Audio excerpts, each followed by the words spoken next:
কায়কোবাদ সাহেব আমাদের মুরাদনগরের জন্য একজনই কায়কোবাদ, দ্বিতীয় কোনো কায়কোবাদ হবেও না আর আসবেও না, আর আমরা এই আশাও করি না। তো ওনার এত জনসমর্থন একটি কারণ, হিন্দু বৌদ্ধ খ্রিস্টান নারী পুরুষ সবাই ওনার জন্য পাগল, সবাই ওনার জন্য ইয়া করে পাগল পাড়া।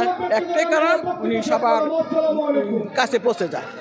এই যে বন্যা খরা দুর্ভিক্ষ যখন আসে, আমি দেখছি যে হাঁটু পানিতে নামে, তারপরে কোমর পানিতে নামে, তারপরে গলা পানিতে নামে, তারপরে উনি মানুষের কাছে ত্রাণ, মানুষের সাহায্য সহযোগিতা গরিবের কাছে আসে। দেখেন ভোট পাওয়ার আগে কিন্তু সব এমপি মন্ত্রীরা করে কি একদম জাপড়ায় ধরে, কিন্তু যখন নাকি উনি পাশ করে ফেলে তখন ওনার গেটের কাছে কেউ যেতে পারে বলে, সত্যি কথা না? কিন্তু আমাদের কায়কোবাদ সাহেব দাদা ভাই এরকম একজন মানুষ, উনি যখন পাশ করে ক্ষমতায় আসে তখন যেন মানুষের প্রতি ওনার মমতা আরও বেড়ে যায়।